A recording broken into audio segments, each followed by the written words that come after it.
ഈശോയിലെ എനിക്ക് ഏറ്റവും വാത്സല്യമുള്ള എൻ്റെ സഹോദരങ്ങളെ, പരിശുദ്ധ കുർബാനയുടെ ഈ തിരുനാൾ സുദിനത്തിലെ ഷാലോം ടി വിയിലൂടെ പരിശുദ്ധ കുർബാനയെക്കുറിച്ച് നിങ്ങളോട് സംസാരിക്കാൻ എനിക്ക് കഴിയുന്നതിൽ ഞാൻ ദൈവത്തോട് ഏറെ കടപ്പെട്ടവനാണ്. പരിശുദ്ധ കുർബാനയുടെ വർഷം ആചരിച്ചപ്പോൾ ജോൺ പോൾ രണ്ടാമൻ മാർപ്പാപ്പ എഴുതിയ അപ്പസ്തോലിക ലേഖനത്തിന് പരിശുദ്ധ പിതാവ് കൊടുത്ത പേര് എക്ലേസിയ ദു എവുക്കറിസ്തിയ എന്നാണ്. പരിശുദ്ധ കുർബാനയിൽ നിന്ന് ഉയർക്കൊള്ളുന്ന സഭ. ഈ അപ്പസ്തോലിക ലേഖനത്തിൽ പരിശുദ്ധ പിതാവ് വളരെ വ്യക്തമായിട്ട് നമ്മളോട് പറയുകയാണ്, സഭയുടെ വിശ്വാസ ജീവിതത്തിൻ്റെ ഗർഭപാത്രം പരിശുദ്ധ കുർബാനയാണ്. പരിശുദ്ധ കുർബാനയില്ലെങ്കിൽ സഭയില്ല. പരിശുദ്ധ കുർബാനയാണ് ക്രൈസ്തവ വിശ്വാസ ജീവിതത്തിൻ്റെ ഹൃദയസ്പന്ദനം. പരിശുദ്ധ കുർബാനയുള്ള വിശ്വാസം നഷ്ടപ്പെട്ടാലേ ക്രൈസ്തവ വിശ്വാസ ജീവിതം മരിച്ചു. പരിശുദ്ധ കുർബാനയുടെ ഈ തിരുനാൾ ദിനത്തിലെ പരിശുദ്ധ കുർബാനയിലൂടെ നമ്മോടുകൂടി ആയിരിക്കാൻ, നമ്മെ അനുഗ്രഹിക്കാൻ കരുണ കാണിച്ച ദൈവത്തോട് നമുക്ക് നന്ദി പറയാം. ആദിമ ക്രൈസ്തവർക്ക് സ്വാതന്ത്ര്യമില്ലായിരുന്നു വിശ്വാസം പ്രഘോഷിക്കാനും പ്രായോഗികമാക്കാനും. അവർ ഭൂഗർഭങ്ങളിലാണ് രഹസ്യമായിട്ട് അപ്പം മുറിച്ചതും വചനം പ്രഘോഷിച്ചതും. ഈ ഭൂഗർഭങ്ങളിൽ തന്നെയാണ് ആദിമ ക്രൈസ്തവരെ മരിച്ചാൽ അടക്കിയിരുന്നതും. കാറ്റക്കോംസ്, ഭൂഗർഭ ദേവാലയങ്ങൾ എന്ന് അറിയപ്പെടുന്ന റോമിലെ പ്രസിദ്ധമായിട്ടുള്ള ഈ ആദിമ ക്രൈസ്തവരുടെ വിശ്വാസ സങ്കേതങ്ങൾ. ഒരുപാട് കല്ലറകൾ അവിടെയുണ്ട്. ഈ കല്ലറകളിൽ അടക്കപ്പെട്ടവർ ക്രൈസ്തവരാണോ എന്ന് തിരിച്ചറിയാൻ അന്ന് വീട്ടുപേരോ പേരോ ജനനത്തീയോ മരണത്തീയതിയോ ഒന്നും കല്ലറയിൽ എഴുതാൻ അവകാശമില്ല. ഒരു രഹസ്യമതമായിരുന്നു കത്തോലിക്ക വിശ്വാസം. അതുകൊണ്ട് കല്ലറകളിലെ അടയാളപ്പെടുത്തിയിരിക്കുന്ന പ്രതീകങ്ങൾ അത് വിശ്വാസം പ്രഘോഷിച്ച ക്രൈസ്തവരുടെ അടയാളമായിരുന്നു. ഏതൊക്കെ കല്ലറകളിലാണോ അപ്പവും 2 മീനും രേഖപ്പെടുത്തിയിട്ടുള്ളത്, ആ കല്ലറകളെല്ലാം തന്നെ ക്രൈസ്തവൻ്റെ കല്ലറകളാണ്. അങ്ങനെ അനുമാനിക്കാനുള്ള പ്രധാനപ്പെട്ട കാരണം ഈ കല്ലറകളിൽ അടക്കപ്പെട്ടവരെ പരിശുദ്ധ കുർബാന ഉൾക്കൊണ്ടവരാണ്. 5 അപ്പവും 2 മീനും പരിശുദ്ധ കുർബാനയുടെ പ്രതീകമാണ്. പരിശുദ്ധ പിതാവ് ജോൺ പോൾ രണ്ടാമൻ മാർപ്പാപ്പ ഈ മുഹൂർത്തം മനസ്സിൽ ധ്യാനിച്ചുകൊണ്ട് അപ്പസ്തോലിക ലേഖനത്തിൽ എഴുതുകയാണ്, ആരാണ് കത്തോലിക്കൻ? പരിശുദ്ധ കുർബാന ഉൾക്കൊണ്ടവൻ, പരിശുദ്ധ കുർബാനയിൽ ജീവിക്കുന്നവൻ. പരിശുദ്ധ കുർബാനയുടെ തിരുനാൾ ആഘോഷിക്കുമ്പോൾ നമ്മുടെ വിശ്വാസ ജീവിതത്തിൻ്റെ പ്രാണായാമമായിട്ടുള്ള ഹൃദയസ്പന്ദനമായിട്ടുള്ള പരിശുദ്ധ കുർബാനയുടെ ആന്തരികമായിട്ടുള്ള അർത്ഥതലങ്ങൾ, അതിൻ്റെ ആത്മീയമായിട്ടുള്ള പ്രാധാന്യങ്ങൾ, അത് നമ്മുടെ ആധ്യാത്മിക ജീവിതത്തിന് നൽകുന്ന വലിയ പ്രയോജനങ്ങൾ നമുക്ക് ഹ്രസ്വമായിട്ട് ധ്യാനിക്കാൻ പരിശ്രമിക്കാം. പരിശുദ്ധ കുർബാന ഈശോയുടെ സാന്നിധ്യത്തിൻ്റെ കൂദാശയാണ്. ഈശോ ഈ ലോകത്തിൽ ജനിച്ചപ്പോൾ മാലാഖ മറിയത്തോടും യൗസേപ്പിനോടും പറഞ്ഞത്, നിനക്ക് ജനിക്കാൻ പോകുന്ന കുഞ്ഞ് അവൻ യേശുവാണ്, അവൻ എമ്മനുവേലാണ്, അവൻ ദൈവം നമ്മോട് കൂടെയുള്ളവനാണ്. അതുകൊണ്ട് തന്നെ ഈശോയുടെ രക്ഷാകര ദൗത്യത്തിലെ ഏറ്റവും പരമപ്രധാനമായിട്ടുള്ള ദൗത്യം നമ്മോടുകൂടി ആയിരിക്കുക എന്നുള്ളതാണ്. ദൈവം നമ്മോടുകൂടെ, അവൻ എമ്മനുവേലാണ്. ഈശോ തന്നെ പരിശുദ്ധ കുർബാന സ്ഥാപിക്കുന്നതിന് മുൻപ് തൻ്റെ ശ്രേഷ്ഠരായ ശിഷ്യന്മാരോട് ഏറെ സ്നേഹത്തോടുകൂടെ പറഞ്ഞു, നിങ്ങളോടുകൂടെ ഈ പെസഹ ഭക്ഷിക്കാൻ ഞാൻ അതിയായി ആഗ്രഹിച്ചു. എന്താണ് ഈ ആഗ്രഹത്തിൻ്റെ അടിസ്ഥാന കാരണം? ലോകാവസാനത്തോളം നിങ്ങളോടുകൂടെ ആയിരിക്കാൻ. പരിശുദ്ധ കുർബാനയിലെ കർത്താവിൻ്റെ സജീവ സാന്നിധ്യമുണ്ടെന്നുള്ള സഭയുടെ വിശ്വാസമാണ് പരിശുദ്ധ കുർബാനയുടെ തിരുനാൾ സഭയിൽ ആഘോഷിക്കാനുള്ള പ്രഥമ കാരണം. പരിശുദ്ധ കുർബാനയുടെ തിരുനാൾ ആഘോഷിക്കാൻ കാരണക്കാരിയായ ഒരു വിശുദ്ധയുണ്ട്. വിശുദ്ധ ലീയിലെ ജൂലിയാന ഒരു നബർട്ടേൻ കന്യാസ്ത്രീയായിരുന്നു. ഈ പാവപ്പെട്ട സന്യാസിനിക്കാണ് ഈശോ പ്രത്യക്ഷപ്പെട്ട് പറഞ്ഞത്, കർത്താവിൻ്റെ സാന്നിധ്യത്തിൻ്റെ തിരുക്കൂദാശയായിട്ടുള്ള പരിശുദ്ധ കുർബാനയുടെ തിരുനാൾ ആഘോഷിക്കണമെന്ന്. പിന്നീട് ഉർബൻ 4 മാർപ്പാപ്പ ഈ തിരുനാൾ സഭയിൽ സാർവത്രികമായിട്ട് ആഘോഷിക്കണമെന്ന് തീരുമാനിച്ചു. പന്തക്കുസ്ത കഴിഞ്ഞ് വരുന്ന 12ാമത്തെ ദിവസം, പന്തക്കുസ്ത കഴിഞ്ഞ് വരുന്ന പിന്നത്തെ ഞായറാഴ്ച ഈ തിരുത്രിത്വത്തിൻ്റെ തിരുനാളാണ്. അത് കഴിഞ്ഞ് വരുന്ന വ്യാഴാഴ്ച പരിശുദ്ധ കുർബാനയുടെ തിരുനാൾ സഭയിൽ ആഘോഷിക്കുന്നു. പരിശുദ്ധ കുർബാനയുടെ തിരുനാളിൻ്റെ ഏറ്റവും പ്രാഥമികമായിട്ടുള്ള ലക്ഷ്യം കർത്താവ് നമ്മോടുകൂടെ പരിശുദ്ധ കുർബാനയിൽ സത്യമായും സജീവമായും ജീവിക്കുന്നുവെന്ന് ആ വിശ്വാസത്തിലുള്ള നമ്മുടെ അടിയുറച്ച ബോധ്യം വീണ്ടും പ്രഖ്യാപിക്കാനും പ്രായോഗികമാക്കാനും പ്രകടമാക്കാനുമുള്ള സന്ദർഭമാണ്. അതുകൊണ്ട് തന്നെയാണ് പരിശുദ്ധ കുർബാനയുടെ തിരുനാളിൻ്റെ ദിവസങ്ങളിലെല്ലാം തന്നെ നമ്മുടെ പള്ളികളിലെ പരിശുദ്ധ കുർബാനയുടെ ആരാധനയും പരിശുദ്ധ കുർബാനയുടെ പ്രദക്ഷിണവും നടത്തുന്നത്. തിരുവോസ്തിയിലും തിരുരക്തത്തിലും കർത്താവ് സത്യമായിട്ടും സജീവമായിട്ടും സന്നിഹിതനാണ്. ഈ വിശ്വാസത്തെ ചോദ്യം ചെയ്ത ചില ചരിത്ര മുഹൂർത്തങ്ങളൊക്കെ ഉണ്ട്. നമുക്കറിയാം, പ്രൊട്ടസ്റ്റൻ്റ് സഭാവിശ്വാസത്തിൻ്റെ അടിസ്ഥാനപരമായിട്ടുള്ള ഒരു ചോദ്യം അതായിരുന്നു. ഇതൊരു ഓർമ്മയാചരണമാണ്. ഓർമ്മ ആചരിച്ചു കഴിഞ്ഞാൽ അപ്പത്തിലും വീഞ്ഞിലും കർത്താവ് പിന്നെ തുടർ സാന്നിധ്യമില്ലെന്നുള്ള ചോദ്യം ചെയ്യില്ലേ. ഞങ്ങൾ 2010 സുറമലബാർ സഭയിലെ മെത്രാന്മാരെ ബെനഡിക്ട് 16 മാർപ്പാപ്പയെ കണ്ട് ആദിലീമിന വിസിത്തയ്ക്ക് പോയിട്ടുണ്ടായിരുന്നു. തദവസരത്തിൽ എല്ലാ മെത്രാന്മാരും ഒന്നിച്ച് റോമിൽ നിന്ന് ഒർത്തോണായിലെ വിശുദ്ധ അപ്പസ്തോലൻ്റെ തിരുശേഷിപ്പുകൾ സൂക്ഷിച്ചിരിക്കുന്ന തീർത്ഥാടന ബസിലിക്കയിലേക്ക് ഒരു തീർത്ഥാടന യാത്ര നടത്തി. ഈ യാത്രാ മധ്യേ ഞങ്ങൾ ലഞ്ചിയാനോ എന്ന് പറയുന്ന ഒരു പുണ്യതീർത്ഥത്തിലെത്തി. ഞാൻ ആദ്യമായിട്ടാണ് അവിടെ ചെല്ലുന്നത്. ഈ ലഞ്ചിയാനോയിലെ ഏറ്റവും വലിയ അത്ഭുതം, അവിടെ വിശുദ്ധ കുർബാന അർപ്പിച്ച ഒരു വൈദികൻ പരിശുദ്ധ കുർബാനയുടെ കൂദാശ വചനങ്ങൾ ചൊല്ലി, ഇതെൻ്റെ ശരീരമാകുന്നു, ഇതെൻ്റെ രക്തമാകുന്നു. അദ്ദേഹം കുമ്പിട്ട് നമസ്കരിച്ചപ്പോൾ അദ്ദേഹത്തിൻ്റെ മനസ്സിൽ ഒരു സന്ദേഹം, ഈ അപ്പത്തിലും വീഞ്ഞിലും കർത്താവ് സത്യമായിട്ടും സജീവമായിട്ടും സന്നിഹിതനാണോ എന്ന്. അദ്ദേഹം സംശയിച്ച് ഓസ്തിയിലേക്കും തിരുക്കാസയിലേക്കും നോക്കിയപ്പോഴും അദ്ദേഹത്തിൻ്റെ കണ്ണുകൾക്ക് വിശ്വസിക്കാൻ കഴിയാത്ത ഒരു അത്ഭുത ദൃശ്യം അദ്ദേഹം കണ്ടു. അദ്ദേഹം കൂദാശ ചെയ്ത് തിരുവോസ്തി തിരുശരീരമായിട്ട് മാറി. അദ്ദേഹം ആശീർവദിച്ച് അൾത്താരയിൽ വെച്ച കാസയിലെ മുന്തിരിച്ചാറ് തിരുരക്തമായിട്ട് മാറി.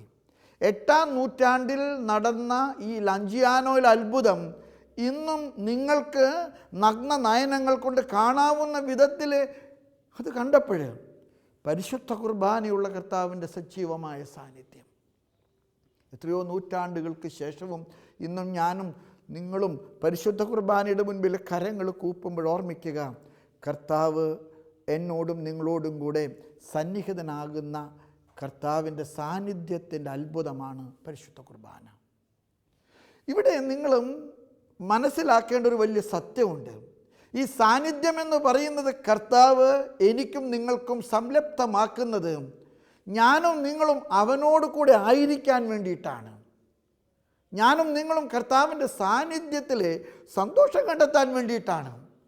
യോഹന്നാൻ്റെ സുവിശേഷത്തിലെ 15-ാമത്തെ അധ്യായത്തിലെ മുന്തിരിച്ചെടിയും ശാഖകളും എന്ന മനോഹരമായിട്ടുള്ള കർത്താവിൻ്റെ സുവിശേഷ പഠനം പരിശുദ്ധ കുർബാനയെക്കുറിച്ചുള്ള കർത്താവിൻ്റെ കാഴ്ചപ്പാടുകളുടെ ഒരു വിശദമായ വ്യാഖ്യാനമാണ് ഈ ഭാഗമെന്നാണ് സഭാപിതാക്കന്മാർ പറയുന്നത്. ഞാൻ മുന്തിരിച്ചെടിയാണ്, നിങ്ങൾ ശാഖകളാണ്, നിങ്ങൾ ചേർന്ന് നിൽക്കുക, നിങ്ങൾ ധാരാളം ഫലം പുറപ്പെടുത്തും.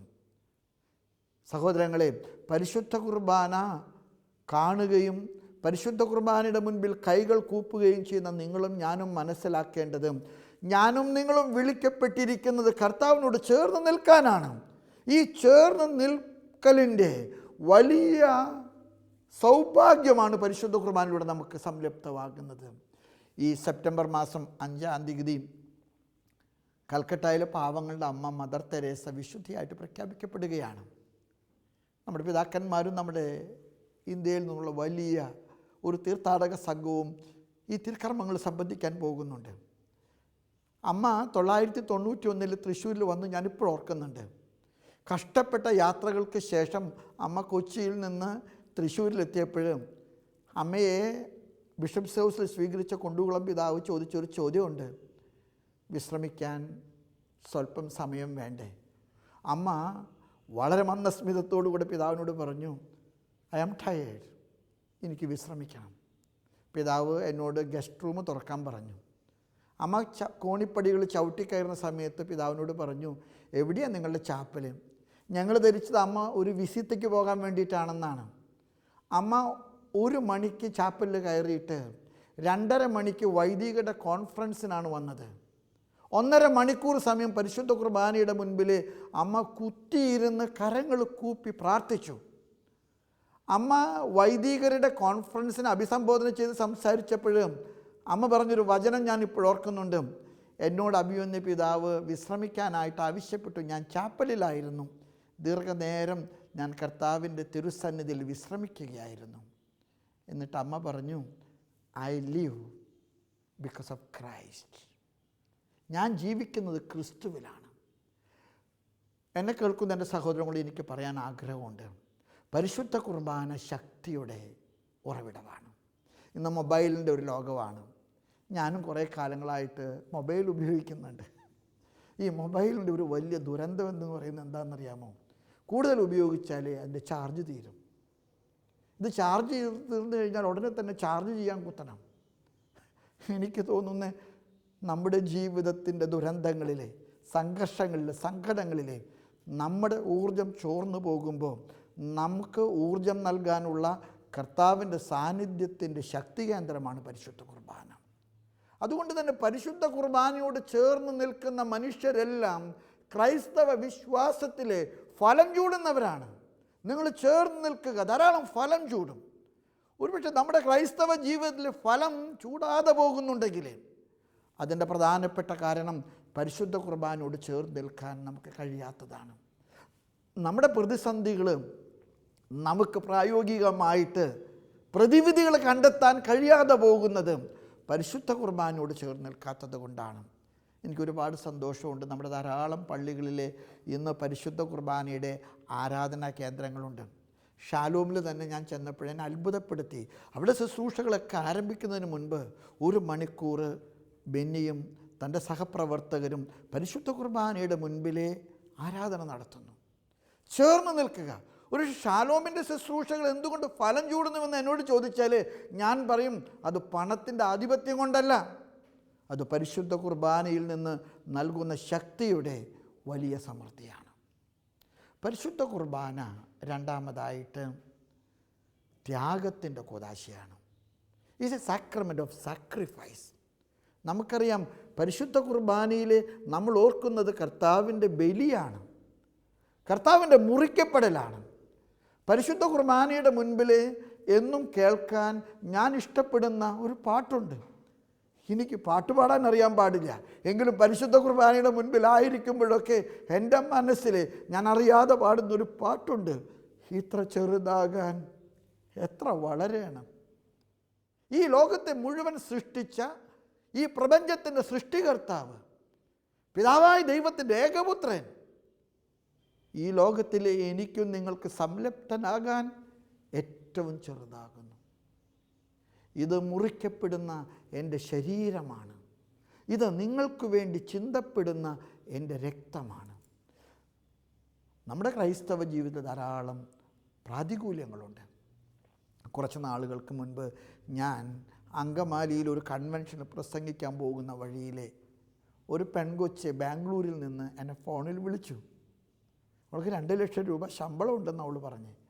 അവളുടെ ഭർത്താവിന് എത്രയാണ് ശമ്പളമെന്ന് ഇന്ന് വരെ അവൾ ചോദിച്ചിട്ടില്ല. പക്ഷെ അവളെന്നോട് ഭംഗ്യാന്തരയാണ് പറഞ്ഞു, എന്നേക്കാൾ കൂടുതൽ ശമ്പളം വാങ്ങിക്കുന്നുണ്ട്. പക്ഷെ ആ കുടുംബത്തിൽ സമാധാനമില്ല. ഭർത്താവ് മദ്യപാനിയാണ്, എന്നും കള്ളു കുടിച്ച് വന്ന് വീട്ടിൽ വഴക്കുണ്ടാക്കും. സമാധാനം നഷ്ടപ്പെട്ട അവൾ ഫോണിലൂടെ എന്നോട് ചോദിച്ച ഒരു കാര്യമാണല്ലോ, പിതാവ് ഒന്ന് പ്രാർത്ഥിക്കാമോ? ഞാൻ ചോദിച്ചു, മോളെ എന്താ നിൻ്റെ നിയോഗം? എനിക്ക് ആത്മഹത്യ ചെയ്യാൻ ശക്തി കിട്ടാൻ, ധൈര്യം കിട്ടാൻ. ഞാനൊരു കാര്യം നിങ്ങളോട് പറയാൻ ആഗ്രഹിക്കുകയാണ്. ക്രൈസ്തവ ജീവിതം ജീവിക്കാൻ എളുപ്പമുള്ള ഒരു വിളിയല്ല. ധാരാളം ബുദ്ധിമുട്ടുകളുണ്ട്. ഒരു വൈദികനായിട്ട് ജീവിക്കാൻ ഞാൻ അനുഭവിക്കുന്ന സങ്കടങ്ങൾ എത്ര വലുതാണെന്ന് എനിക്കറിയാം. ദാമ്പത്യ ജീവിതത്തിൻ്റെ മുഹൂർത്തങ്ങളിൽ ജീവിതത്തിൻ്റെ കഷ്ടപ്പാടുകൾ അനുഭവിക്കുന്ന എത്രയോ മനുഷ്യരുണ്ട്. ഇവരോടൊക്കെ എനിക്ക് പറയാനുണ്ട്, പരിശുദ്ധ കുർബാനയിലേക്ക് നമ്മൾ നോക്കുമ്പോൾ നമുക്ക് ഈശോ നൽകുന്ന ഒരു ചൈതന്യമുണ്ട്. ഇത്ര ചെറുതാകാൻ എത്ര വളരണം. ഞാനും നിങ്ങളും മുറിക്കപ്പെടാൻ വിളിക്കപ്പെട്ടവരാണ്. നമ്മുടെ ക്രൈസ്തവ ജീവിതത്തിൽ ഒരു കാൽവരിയുണ്ട്. നമ്മുടെ ക്രൈസ്തവ ജീവിതത്തിൽ ഒരു ബലിയർപ്പണമുണ്ട്.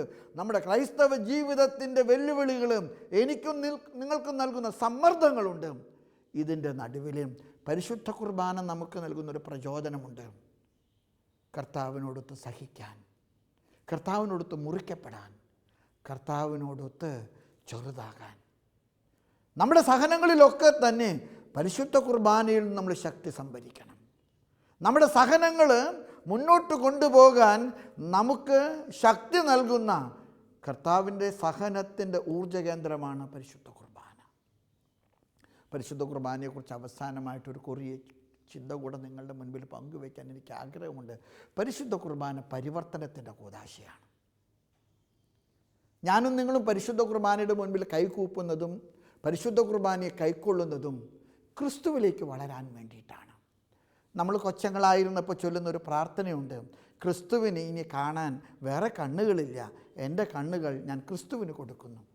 ക്രിസ്തുവിന് ഈ ലോകത്തെ കേൾക്കാൻ ഇനി വേറെ കാതുകളില്ല, എൻ്റെ കാതുകൾ ഞാൻ കർത്താവിന് കൊടുക്കുന്നു. ക്രിസ്തുവിനെ ഈ ലോകത്തെ നന്മ ചെയ്യാൻ ഇനി വേറെ കരങ്ങളില്ല, എൻ്റെ കരങ്ങളെ ഞാൻ കർത്താവിന് കൊടുക്കുന്നു. ക്രിസ്തുവിന് ഈ ലോകത്തെ സ്നേഹിക്കാൻ വേറെ ഹൃദയമില്ല, എൻ്റെ ഹൃദയത്തെ ഞാൻ കൊടുക്കുന്നു. പരിശുദ്ധ കുർബാന കൈക്കൊള്ളുന്നത് പരിശുദ്ധ കുർബാനയായി തീരാനാണ്.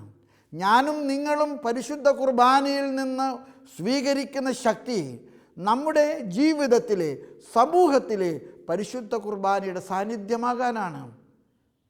ലൂക്കായുടെ സുവിശേഷത്തിലെ നല്ല സമറായക്കാരൻ്റെ കഥ, വഴിയിൽ വീണവനെ തിരുവോസ്തിയായിട്ട് കണ്ട ഒരു സമറായക്കാരൻ. നമ്മുടെ സമൂഹത്തിൻ്റെ വഴിയോരങ്ങളിൽ കണ്ടുമുട്ട മനുഷ്യരിൽ കർത്താവിൻ്റെ സാന്നിധ്യം കൊടുക്കാൻ, കർത്താവിൻ്റെ ശക്തി പകരാൻ, അവർക്ക് കർത്താവിൻ്റെ കരവും ഹൃദയവും നൽകാൻ നമുക്ക് പരിശുദ്ധ കുർബാനയാകണം. പരിശുദ്ധ കുർബാന സ്നേഹത്തിൻ്റെ കൂദാശ, അത് ബലിയർപ്പണത്തിൻ്റെ കൂദാശ, അത് ക്രിസ്തുവിലേക്ക് പരിവർത്തനപ്പെടുന്ന കൂദാശ. ഈ കൂദാശയുടെ വലിയ കാഴ്ചപ്പാടുകൾ സ്വന്തം ജീവിതത്തിൽ ഉൾക്കൊള്ളാൻ ഈ പരിശുദ്ധ കുർബാനയുടെ തിരുനാൾ എന്നെയും നിങ്ങളെയും പ്രാപ്തരാക്കാൻ കർത്താവിനോട് നമുക്ക് പ്രാർത്ഥിക്കാം. ദൈവം നിങ്ങളെയും നിങ്ങളുടെ കുഞ്ഞുങ്ങളെയും നിങ്ങളുടെ കുടുംബങ്ങളെയും അനുഗ്രഹിക്കട്ടെ. ആമേൻ.